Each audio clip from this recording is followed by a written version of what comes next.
Nah, sudah bagus lagi. Sekarang semua suara saya jelas. Iya, Coba. suaranya sudah cukup jelas dok sekarang. Iya, Ya, tadi sedikit tambah. nge-lag ya. Nah, mungkin boleh nih Ya, untuk ibu-ibu yang ya. mau tanya, boleh langsung dikirimkan pertanyaannya lewat Q&A ataupun di komen ya. Tadi kan karena kehapus ya, karena kita sempat end video, mungkin bisa dilanjutin aja nih pertanyaannya, langsung diketik di kolom chat. Nah, oke, sudah ada satu pertanyaan yang masuk dari Ibu Mulia Anissa Helmiadi. Dokter, untuk promil ini vitaminnya tuh biasanya apa saja sih yang bagus dikonsumsi selain asam folat? Ya, tadi ada pertanyaan belum terjawab, yaitu yang wasir pada Mm-mm. kehamilan ya. Wasir atau hemoroid itu bisa Iya, terjadi pada iya. seorang ibu hamil. Dan tentu saja harus dilihat grade-nya ya. Oleh dokter nanti akan Mm-mm. dilihat.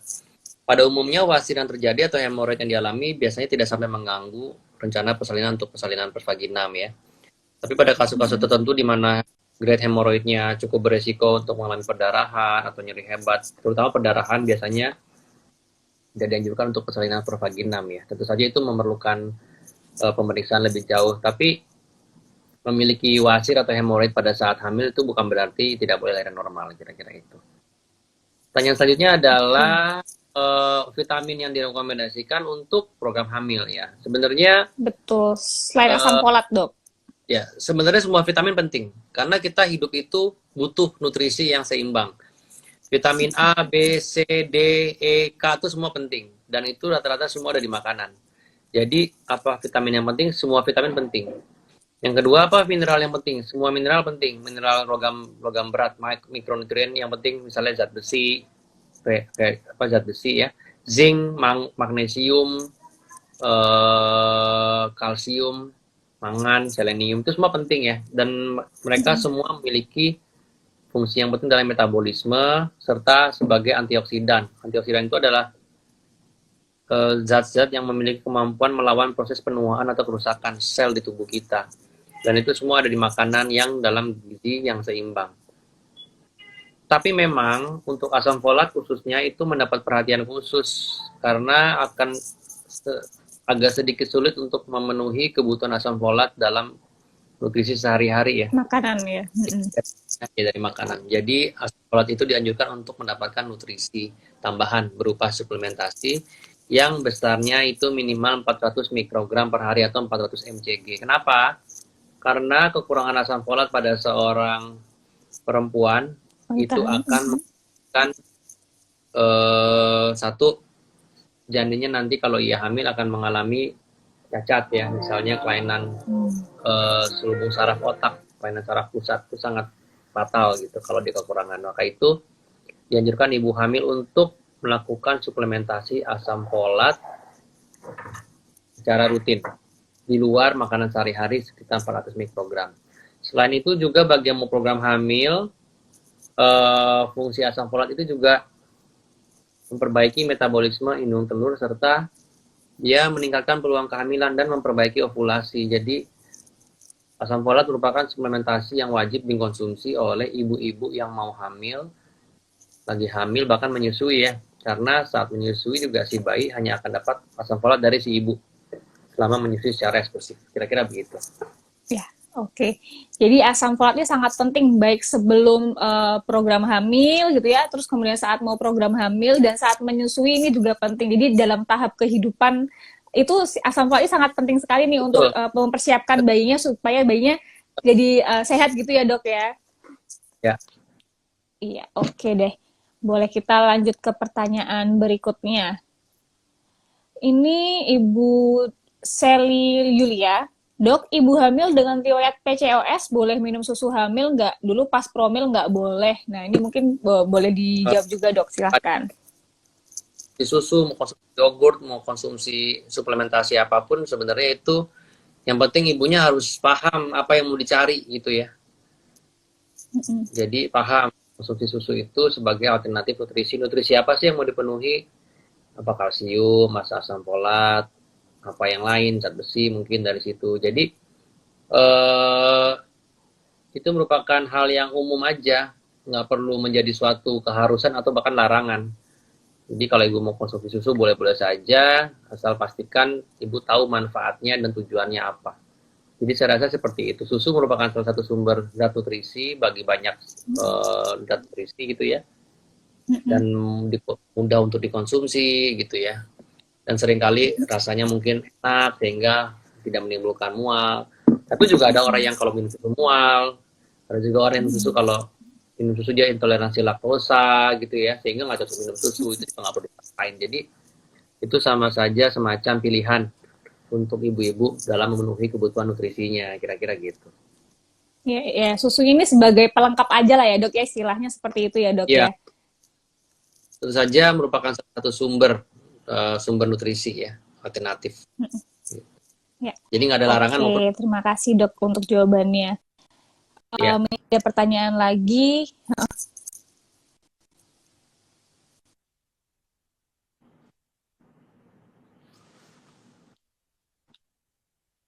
Boleh dipersilakan, nggak masalah, disesuaikan gitu ya dok ya dengan kebutuhannya masing-masing dan cocok atau enggak nih misalnya minum susu mual atau enggak gitu ya dok ya.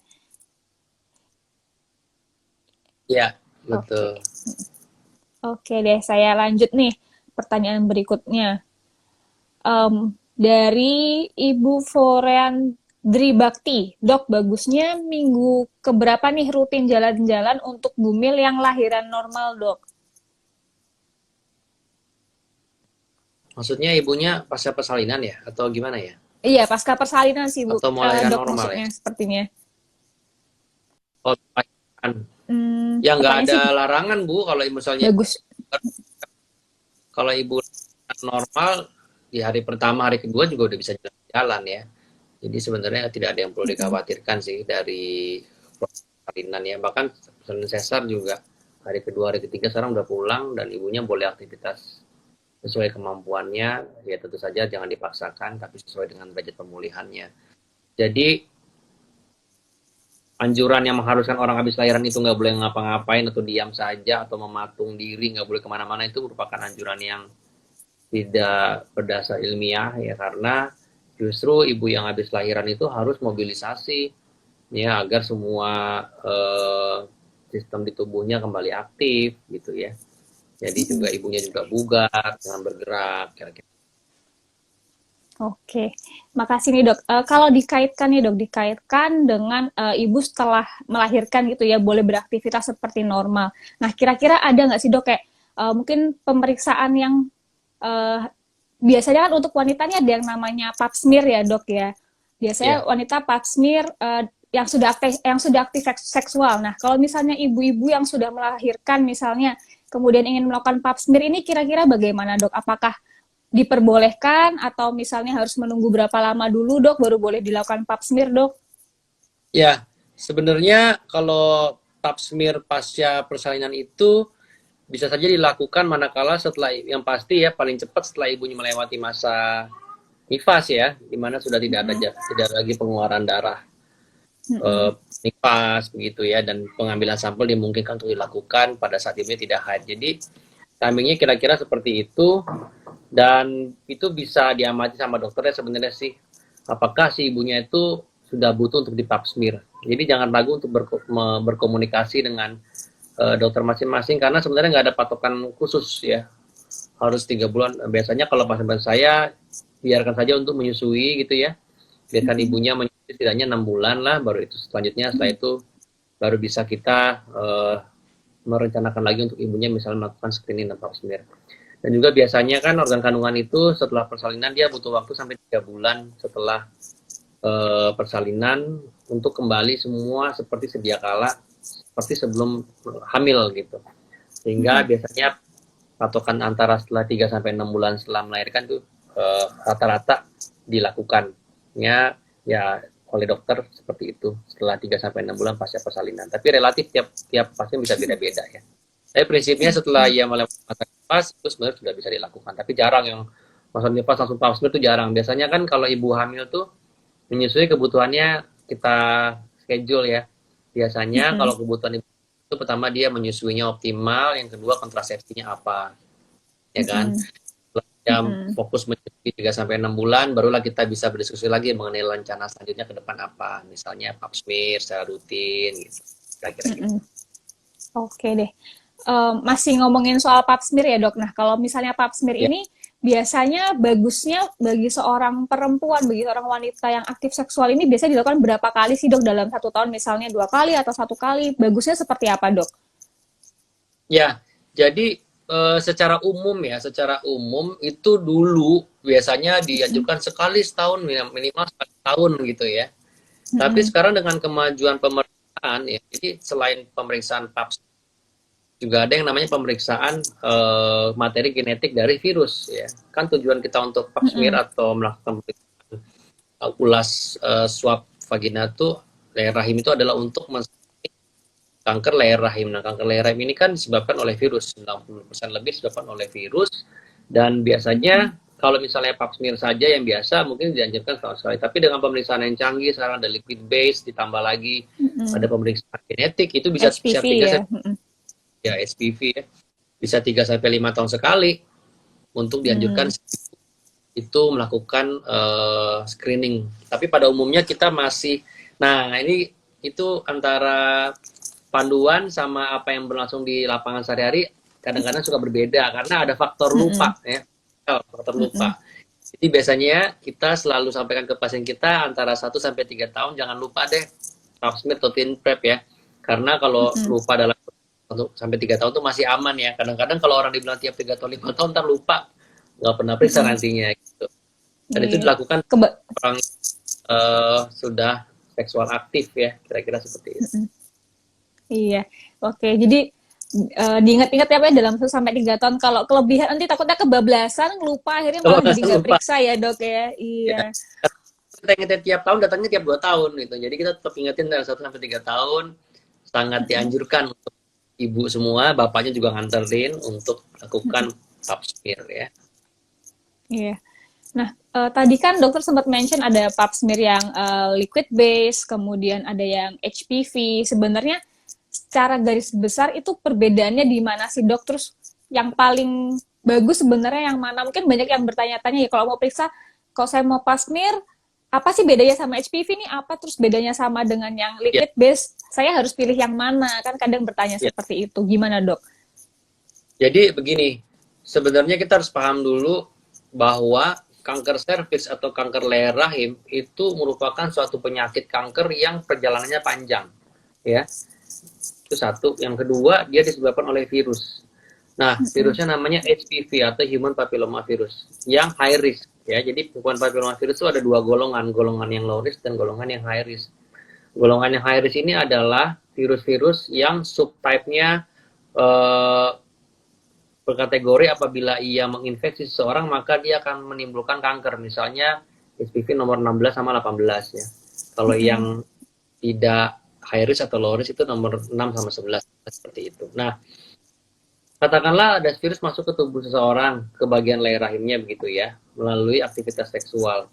Itu dia akan membutuhkan waktu sekitar 10 tahun bahkan 15 tahun untuk merubah si sel yang dia hinggapi itu menjadi kanker. Kira-kira seperti itu mudahnya ya. Nah, mengapa kita bisa melakukan screening? Kita bisa menangkap perubahan itu. Ya, kita bisa menangkap proses perubahan itu manakala sel-selnya belum berubah menjadi kanker atau dia masih fase prakanker. Namanya lesi prakanker. Jadi tujuan pap smear tiap tahun, tiap 3 tahun, atau bahkan mungkin tiap 5 tahun yang lebih jarang, itu ada tujuan untuk menangkap jikalau ada perubahan di tengah jalan, kita kalau bisa menangkapnya sebelum terjadi kanker, sebelum berubah menjadi kanker. Karena kalau sudah sebelum jadi kanker, maka peluang penanganannya untuk sampai sembuh itu 90% lebih ya, sangat baik gitu ya. Tapi kalau sudah menjadi kanker, maka dia akan semakin menurun peluang keberhasilan penanganannya tergantung stadium kankernya. Maka itu kita melakukan screening tujuannya menangkap kondisi sebelum ia berubah. Ya. Nah, bagaimana caranya? Kita mengambil bagian dari sel, ya, mengambil bagian dari sel yang berpotensi berisiko mengalami kanker kalau dihinggapi oleh virus HPV tadi. Apa itu adalah sel leher rahim ya. Maka itu kita lakukan pemulasan begitu ya, kita swab namanya ya, kita usap begitu, Kita ambil sel-selnya itu, ada bagian sel yang terlepas, namanya pemeriksaan sitologi, lalu kita kirim ke laboratorium. Nanti dilihat sama dokter ahli patologi anatomi bagaimana pola selnya, sifat selnya. Apakah ia sel yang sifatnya sedang mengalami perubahan menuju ke kanker atau keganasan atau tidak. Nah, maka itu kita sangat bisa menangkap kelainan ini manakala ia belum menjadi kanker. Nah, tentu saja pemeriksaan itu namanya pap smear, Papa Nicolau smear ya, metode pemeriksaannya. Sekarang ada pemeriksaan liquid base ya, dengan tools pemeriksaan tertentu. Si liquid base ini maka ia dapat meningkatkan detection rate ya terhadap perubahan di sel itu untuk menjadi kanker atau bahkan lesi prakanker ya. Dia lebih sensitif, lebih sensitif. Nah, ditambah lagi kita juga dapat melihat apakah si virus itu sudah pernah masuk ke tubuh seseorang dengan pemeriksaan yang namanya HPV DNA. HPV tadi. Bagaimana kita bisa tahu? Kita bisa mengambil bagian dari sel atau lendirnya di situ, lalu kita bisa cari apakah ada materi genetik tanda-tanda kehadiran dari si virus tadi. Tentu saja kalau virusnya ada, berarti kita bisa lebih dini untuk mencegah bahwa kalau virusnya ada berarti kemungkinan besar atau kemungkinannya kecil atau tinggi virusnya virus yang mana gitu kan. Kita bisa kirakan langkah screening berikutnya terhadap si ibu. Karena kalau misalnya ada virus yang high risk, maka tentu saja kita perlu lebih waspada dalam melakukan screening terhadap seorang ibu begitu ya. Nah, maka itu pemeriksaan ini dikombinasikan antara virusnya dengan pemeriksaan pap smear yang liquid base terutama itu menjadi tools yang sangat powerful untuk bisa mencegah terjadinya kanker, karena kita bisa menangkap dan bisa men-screening faktor risiko pada seseorang sehingga dia bisa kita obati terlebih dahulu secara dini tanpa sampai dia harus mengalami kanker. Kira-kira begitu. Iya. Jelas banget, lengkap banget penjelasan dari Dokter Yasin. Semoga bisa memberikan jawaban ya untuk ibu-ibu semua. Nah, Dok, berarti kan pemeriksaan pap smear ini sebenarnya juga sangat penting ya dok, ketika misalnya seorang wanita mau melaksanakan program kehamilan gitu ya. Jadi untuk memastikan bahwa memang sebelumnya dalam kondisi reproduksinya, organ reproduksinya baik. Iya nggak sih dok? Menurut dokter Yasin seperti apa dok? Saja sebagai bagian dari memastikan bahwa seseorang itu dalam kondisi sehat untuk hamil, untuk menjadi orang tua ya. Tentu saja juga tidak hanya di kehamilan pertama, bahkan juga di kehamilan kedua dan ketiga, terutama pada perempuan yang sudah seksual aktif. Tentu saja ini menjadi bagian penting dalam melakukan screening, gitu ya. Karena kita sangat penting, kan kita maunya ibunya sehat. Ya, sehat itu pengertiannya adalah bebas dari penyakit dan dapat berfungsi dengan baik dalam aktivitasnya sehari-hari. Maka itu tentu saja tidak jarang ya, ibu-ibu yang sekarang tuh sudah pada paham, sudah pada aware bahwa saya tuh sudah punya kebiasaan untuk pap smear dengan sadar, kira-kira gitu. Iya.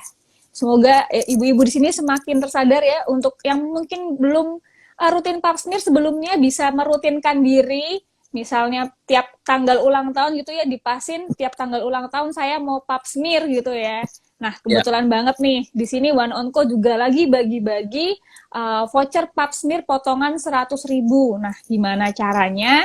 Nanti akan saya kasih tahu gimana caranya. Nanti pokoknya ikutin aja nih IG Live-nya sampai akhir. Oke, kita lanjut ke pertanyaan berikutnya nih. Ini ada pertanyaan dari Ibu Yesika Manurung nih.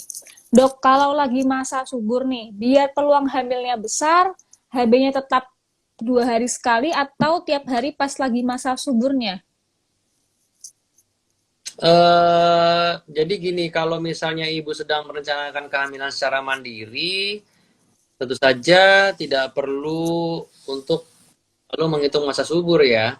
Karena masa subur itu kan bisa maju dan bisa mundur, bisa bergeser. Sehingga disarankan bagi ibu-ibu yang ingin hamil secara mandiri, katakanlah mungkin belum mau ke dokter gitu ya, masih mencoba secara mandiri ya di setahun pertama pernikahannya, dianjurkan adalah hubungan seksual teratur ya, setiap 2 atau setiap 3 hari ya, tanpa perlu menghitung masa subur. Nah, nanti biasanya kalau sudah mendapatkan penanganan dokter, maka dokter dapat membantu dalam hal mendeteksi masa subur. Nah, biasanya pada kondisi tersebut bisa tuh mengefektifkan hubungan seksual di masa-masa yang diperkirakan masa subur berdasarkan penilaian oleh dokter. Atau juga bisa dilakukan pada penggunaan misalnya alat-alat untuk melakukan tes LH test ya, tes masa subur juga bisa. Tapi biasanya tentu saja kan sulit ya untuk menduga masa subur sendiri, di mana haidnya mungkin maju mundur ya, tiap hari harus tes misalnya seperti itu. Belum lagi kecemasannya yang timbul. Jadi sebenarnya pada ibu-ibu semua sangat mudah sekali, tidak perlu menghitung masa subur. Begitu haidnya selesai, langsung aja lakukan mempraktekkan hubungan seksual secara teratur setiap 2 atau 3 hari sampai misalnya terjadinya haid selanjutnya. Kalau misalnya di siklus haid selanjutnya belum tidak haid, silakan test pack. Kalau misalnya positif, ya berarti berhasil, udah hamil, kira-kira gitu. Oke, semoga menjawab ya Bu. Ini ada pertanyaan nih dari Ibu Tiara. Tadi Ibu Tiara kan menyimak kita bicara soal pap smear ya dok. Nah, pap smear itu sebenarnya sakit nggak sih dok? Ini ada yang tanya nih dok. Gimana nih dok tanggapannya? Tasmir itu nggak sakit tasmir ya. Tasmir itu merupakan pemeriksaan yang sangat simple, sederhana ya, dan murah juga, dan banyak bisa didapatkan di mana saja. Sekarang banyak sekali klinik layanan kesehatan yang menyelenggarakan pap smear ya. Jadi bahkan One Onco menyediakan platform digital ya untuk mempermudah ibu semua untuk mendapatkan pemeriksaan pap smear. Jadi tidak perlu khawatir, pap smear itu tidak menyakitkan ya. Gitu. Iya, semoga menjawab ya Bu. Jadi tidak menyakitkan. Kalau mau Ya. melakukan pap smear bisa nih lewat One Onco tadi ya udah dibilangin sama dokter Yasin. Nah, oke, saya akan lanjut ke pertanyaan berikutnya. Dok, dari Ibu Yadias, dok, keputihan ini apakah bisa menjadi penyebab dari infertilitas kah, dok? Ya, jadi salah satu penyebab infertilitas adalah infeksi, ya. Dan salah satu tanda dari infeksi adalah keputihan. Ya, keputihan yang satu misalnya berubah warna ya. Kalau keputihan karena menjelang haid atau karena masa subur kan biasanya bening atau putih. Tapi pada kondisi infeksi keputihannya akan berubah warna, misalnya menjadi kehijauan, coklatan, keabu-abuan, kekuning pekat gitu ya. Konsistensinya berubah, tadinya bening, encer menjadi pekat dan seperti memadat begitu. Jumlahnya banyak dan seringkali disertai dengan bau amis yang tidak enak gitu, tidak nyaman gitu ya, membuat tidak nyaman, serta juga disertai gatal apabila disertai dengan infeksi jamur. Jadi nah salah satu penyebab kerusakan organ dalam seorang perempuan ya, kerusakan saluran telur gitu ya, kerusakan pada leher rahim atau radang leher rahim itu karena adanya infeksi tersebut. Maka itu setiap pasangan yang program hamil, perempuannya atau istrinya akan mendapatkan suatu profilaksis atau pencegahan infeksi, agar kita harapkan kalau ibunya mengalami infeksi yang mungkin belum disadari atau tidak disadari, ada kuman di tubuhnya, itu akan tereradikasi, akan teratasi ya. Jadi kalau ibu mengalami keputihan yang tadi saya sebutkan yang abnormal, jangan dianggap sepele, jangan diabaikan, segeralah ke dokter untuk diobatin. Gitu. Oke. Ini dok, saya juga pernah baca bahwa keputihan itu bisa jadi salah satu tanda dan gejala dari kanker serviks. Nah itu benar nggak sih dok? Mungkin boleh cerita dikit kalau misalnya kanker serviks tuh tanda dan gejalanya seperti apa dok? Ya, kan pada kanker serviks sel-sel di leher rahimnya akan mengalami perubahan, dia menjadi rusak ya, sehingga salah satu tanda yang dapat dialami oleh seorang yang mengalami kanker serviks adalah keputihan ya, keputihan yang terus-terusan diobatin nggak sembuh-sembuh, bahkan bercampur darah gitu ya, karena jaringan leher rahimnya itu sel-sel berubah sifat, dia mudah berdarah, rapuh begitu ya, dan seringkali disertai bau yang tidak sedap. Tapi biasanya apabila sudah timbul keluhan, maka sebagian besar maka penyakitnya itu sudah berada di stadium yang agak lanjut ya. Kalau seseorang serviks, maka itu dalam mengobati, dalam penanganan kanker serviks kita menekankan pada pencegahan. Karena apa? Kalau udah ada gejala biasanya udah lanjut tuh penyakitnya, dan stadium makin tinggi untuk diobati, semakin kompleks langkah pengobatannya. Maka itu dalam mencegah kanker serviks kita tidak menggunakan pendekatan gejala, kita screening. Ada tidak ada gejala kita screening, apalagi kalau ada gejala harus segera diobatin. Tapi kalau ada gejala jangan dibiarkan lama-lama menumpuk berulang-ulang sampai nanti dia betul-betul ternyata keputihannya bukan infeksi biasa, tapi kan ada kanker begitu ya. Dan juga ibu-ibu semua mesti menyadari faktor risiko ya, yang faktor risiko yang dimiliki, kira-kira seperti itu. Oke, jadi itulah pentingnya deteksi dini ya dok. Jadi untuk mengetahui sedini mungkin sehingga tidak ketemunya pas udah jadi nih kankernya gitu ya dok ya. Nah tadi kan dokter Betul. sempat mention sedikit nih soal faktor resiko. Nah sebenarnya kalau faktor resikonya dari kanker serviks itu seperti apa sih dok? Ya, kan faktor risiko kanker serviks itu tentu saja kita harus tahu dulu penyebabnya apa sih, ya kan? Penyebabnya adalah virus, gitu kan? Nah, virus itu ditularkan lewat mana? Lewat hubungan seksual. Seksual, Maka iya. itu, suara saya bagus ya? Iya, jelas dok.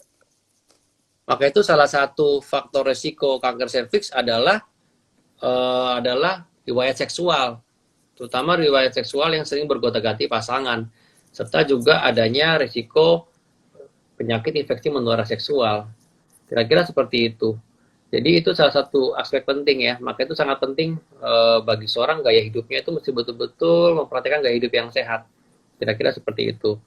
Lalu juga aktivitas seperti merokok ya. Jadi merokok itu memang sangat berat kaitannya dengan perubahan di tubuh ya.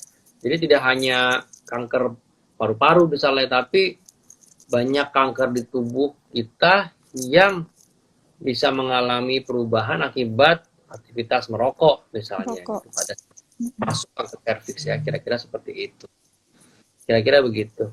Oke. Dan juga Ya. riwayat tadi riwayat hubungan seksual yang mulanya terlalu muda, biasanya seperti itu ya, karena saat itu kondisi sel-selnya belum cukup dewasa sehingga ia rentan mengalami suatu peradangan pada saat sel-selnya belum cukup dewasa untuk bisa menerima berbagai perubahan dan rangsang stimulus dari luar lah, kira-kira seperti virus dan lain-lain gitu ya. Oke, cukup menjawab nih dok. Terima kasih banyak. Oke, deh kita akan lanjut ke pertanyaan berikutnya karena pertanyaan yang masuk ternyata banyak sekali nih dari ibu-ibu, dari teman-teman semua. Ini akan saya bacakan dari Ibu EDH GYH_10. Dok, berat badan berlebih pada suami apakah berpengaruh nih dok pada keberhasilan dari promil? Berat badan berlebih pada suami ya. Ya, Iya. jadi atau kegemukan baik pada istri maupun pada suami itu merupakan faktor resiko gangguan kesuburan. Ya. Jadi bagi Bapak Ibu semua yang mengalami kelebihan berat badan ya atau kegemukan, maka mulai bisa menjaga pola makannya serta mengatur aktivitas fisiknya agar segera terhindar dari kondisi obesitas. Jadi yang berat badannya berlebih mulai merencanakan penurunan berat badan ya. Bagi yang berat badannya normal jangan sampai terlalu banyak makannya, aktivitasnya berkurang, kurang olahraga, kurang gerak gitu, maka nanti dia akan menjadi gemuk sehingga berisiko mengalami gangguan kesuburan ya. Pada pria tentu saja gangguan pembentukan sperma itu dapat terjadi lebih sering pada seorang pria yang mengalami obesitas. Begitu juga pada seorang perempuan di mana kualitas sel telur itu dipengaruhi oleh status nutrisinya si ibu ya, terutama pada kondisi kegemukan. Saya kira gitu. Oke, jadi berat badan berlebih baik untuk suami, baik untuk istri itu tidak kurang bagus ya untuk kesuburan. Jadi bisa di-maintain lagi ya berat badannya, kemudian nutrisinya dan juga aktivitas fisiknya sehingga promilnya nanti bisa lebih berhasil gitu ya dok ya.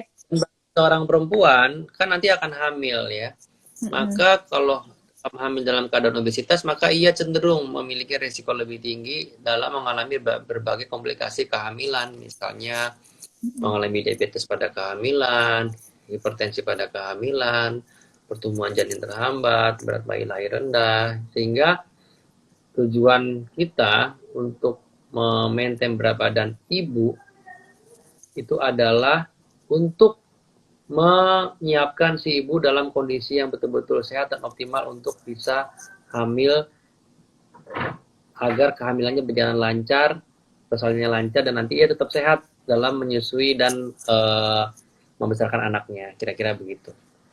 Oke deh. Terima kasih banyak nih Dokter Yasin, jawabannya sangat memuaskan sekali. Oke deh. Oke. Saya sambil baca pertanyaan lagi ya dok. Ini dari Ibu Dinhai. makanan yang harus dihindari saat promil ini apa aja ya dok? Nih dari Ibu Dinhai dok, mungkin bisa silahkan dok dijawab. Ya, jadi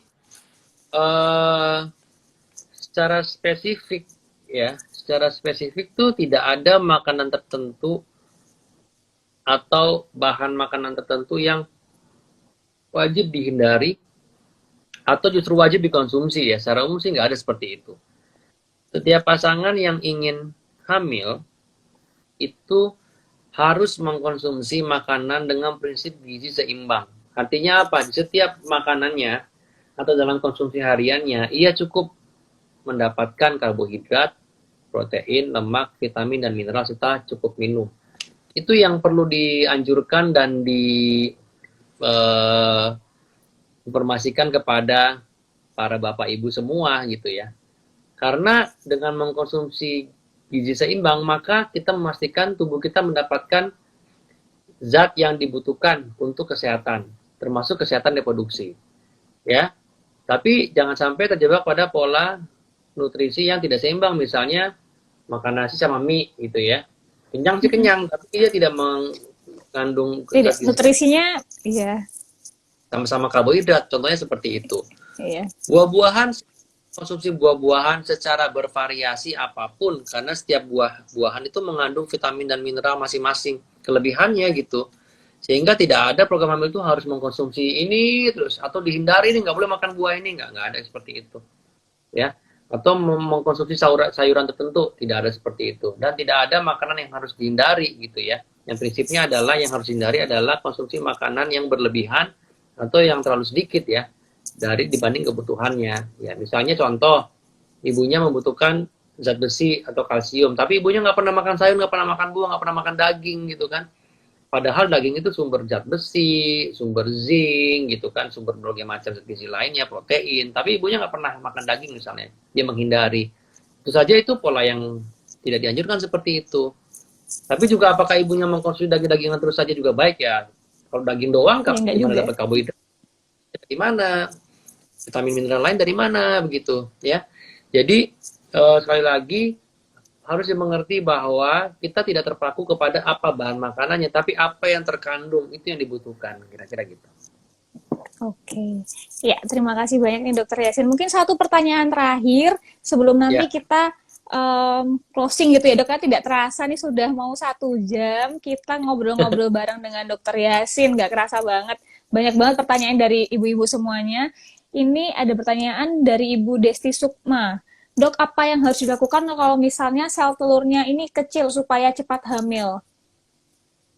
Ya, jadi ibu mesti paham atau mesti memahami bahwa tadi sel telur kecil itu ada masanya di mana ia kecil, di mana ada juga masa di mana ia harus besar.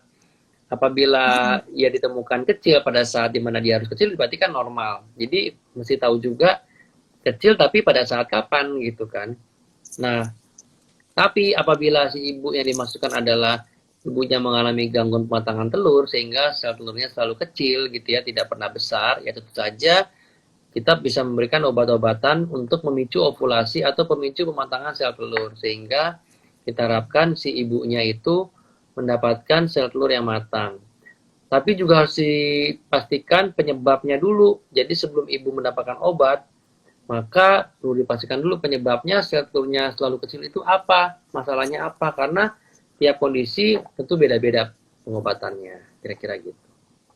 Oke deh dok, mungkin satu lagi nih dok. Ini ada pertanyaan nih, setelah lahiran nih dok, boleh nggak sih dok misalnya pasang KB sambil kemudian sekalian periksa pap smear tadi dok, itu boleh nggak sih dok? Oh iya, boleh-boleh saja manakala memang dua-duanya memenuhi syarat ya. Tapi biasanya gini, mungkin tidak dikerjakan pada waktu yang bersamaan ya, karena biasanya pas KB itu ya, itu dilakukan pada saat menstruasi atau haid ya, baik itu atau minum pil KB atau menggunakan spiral. Kenapa? Karena tujuannya apa dipasang pada saat haid? Yang pertama kita memastikan bahwa si ibu dipasang KB pada kondisi yang tidak hamil. Ya kan? Ibu tidak hamil. Apa tanda tidak hamil? Ibunya lagi. Nah, maka itu merupakan sangat penting untuk diskusi dengan dokternya. Gitu. Jadi biasanya bersamaannya bukan bersama di hari yang sama. Kalau ibu lagi haid di Papsmir nggak mungkin. Jadi kita biasa nunggu ibunya mungkin setelah pasang KB, mungkin kita datang 2 minggu, 3 minggu lagi, kita lakukan Papsmir. Artinya tidak betul di saat yang sama, tapi di periode yang sama atau di kurun waktu yang kira-kira berdekatan, kira-kira gitu. Oke, terima kasih banyak Dokter Yasin. Bincang-bincang pada malam hari ini super lengkap. Maaf ya, mungkin tidak bisa menjawab seluruh pertanyaan dari ibu-ibu semuanya, tapi harapannya bisa memberikan informasi untuk ibu-ibu semua tentang tadi pertanyaan-pertanyaan yang disampaikan. Nah, mungkin sebelum saya nanti closing nih, saya mau bagi-bagi voucher Papsmir. Dari tadi kita ngomongin Papsmir, kemudian kehamilan. Nah, di sini saya punya voucher potongan Papsmir senilai Rp100.000 untuk 10 orang. Nah, gimana caranya? Enak banget nih, bagi-bagi voucher potongan Papsmir untuk 10 orang senilai 100.000. Caranya tinggal ketik mau nih di kolom komentar aja, ketik mau. Nanti tim dari One Onco akan menghubungi ya, atau misalnya akan diumumkan di Instagramnya One Onco, siapa aja nih yang berhasil dapat voucher Papsmir potongan senilai Rp100.000. Jadi yang mau vouchernya bisa langsung diketik aja nih, mau gitu. Boleh diketik di kolom komentarnya. Nah, selain itu tadi kan saya juga sempat mention ya, akan ada 3 pemenang penanya terbaik untuk mendapatkan saldo senilai Rp100.000. Nah, gimana caranya? Jangan lupa follow dulu ya, follow One Onco. Nanti kita juga akan umumkan pemenangnya di Instagramnya one.onco. Jadi jangan lupa follow one.onco untuk tahu informasi lebih lanjut terkait pemenang untuk hari ini ya, pemenang vouchernya dan juga pemenang saldo elektronik untuk penanya terbaiknya. Nah, Dokter Yasin mungkin untuk closing nih, Dokter Yasin ingin menyampaikan apa nih untuk penonton yang ada pada malam hari ini? Ya, jadi yang pertama secara umum saya mengingatkan kita semua bahwa kita semua mesti sadar untuk tetap selalu memperhatikan kesehatan kita, ya. Tentu saja bagi seorang perempuan beda sama laki-laki ya, dia diberikan keistimewaan mengalami menstruasi. Tentu saja kesehatan menstruasi itu merupakan hal yang penting untuk dipikirkan, ya. Tetap dipahami